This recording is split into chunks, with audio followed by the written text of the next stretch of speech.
Okay, so today we're going to dive into this simple little German phrase. Just 4 words, but it's had this absolutely wild ride through the art world. You won't believe where it ends up.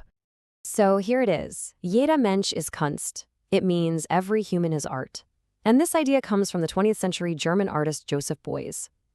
I mean, think about that for a second. It's this beautiful, totally democratic, really empowering idea, right? But here's the twist. What happens when an idea like that gets, well, twisted?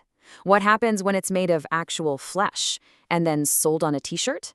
Yeah, this is where the story gets bizarre, a little unsettling, and eventually commercial.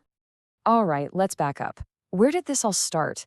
It began with an idea that was, for its time, completely radical. This wasn't just some catchy slogan. No, it was a full-on challenge to the entire art establishment. The whole point was that art shouldn't be locked away in museums for rich people to look at. It should be part of our everyday lives, something that everyone can create. And the guy championing this idea, the man in the hat, that was Joseph Beuys, an artist famous for his signature felt hat and some really, really groundbreaking concepts. Beuys called his big idea social sculpture. For him, art wasn't a painting on a wall. Nope, it was a process, a conversation, a debate, even just teaching someone something. If it creatively shaped society, bam, that was art. In his world, we're all sculptors, and the clay we're working with is society itself. Pretty cool, huh? Okay, but here's where things start to change. After Beuys, this really powerful idea, well, it started to morph. A tiny little tweak in the wording led to a huge, huge shift in what it all meant. And this right here, this is the key. You got to get this. Beuys originally said, every human is an artist. See? An artist, a creator, someone who makes things happen. But later on, people changed it. They started saying every human is an artwork. It sounds similar, but it completely flips the whole thing on its head. Suddenly, you're not the one making the art anymore. You are the art, an object, something to be looked at, admired. And yeah, you guessed it, sold. And this is where the story gets, well, pretty visceral. An art collective called the Joblin Factory grabbed this new interpretation, every human is an artwork, and just ran with it. And the material they used to explore this idea? Oh, just one of the most provocative things you can imagine, fish flesh. So they started making things like this. A telephone, but it's made of preserved salmon. It's an object you know, but seeing it like this is, well, it's totally strange, really unsettling. They didn't stop there. They even took on secret symbols, like this cross. It forces you to smash together these spiritual ideas with this raw, biological, fleshy reality. In this piece here, they call it the dancer. This is kind of the logical endpoint, isn't it? It's the human form itself, but it's been reduced to just flesh. It's a really stark, kind of disturbing picture of what it means for humanity to be an organic work of art.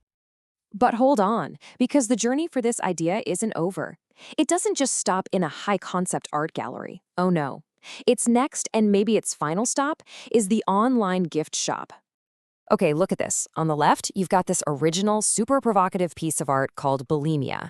And on the right, the Bulimia flesh clock, and a shower curtain that you can actually buy. I mean, a shocking artistic statement has literally become home decor. And you see the pattern again and again. Here's an abstract sculpture made of meat on the left, and on the right, it's become a design for tote bags and backpacks. The challenging, difficult art just gets flattened into a cool-looking texture, totally stripped of its original meaning. And the scale of this whole thing is just, it's staggering.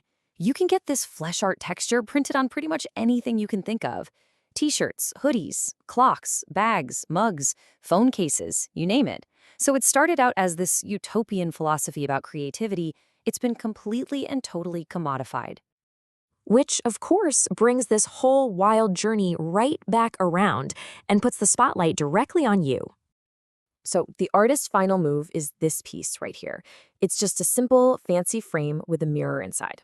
So when you look at it, you don't see a painting, you see your own reflection. The caption lays it all out. This work forces you to see yourself as the art.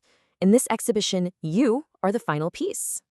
And they're not kidding around with this. They actually drafted a whole set of art rights. They call them Kunstrechte, that sound a lot like constitutional law. You've got things like the dignity of the human as art is inviolable?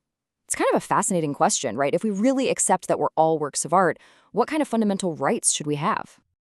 And that brings us to the final, really provocative thought.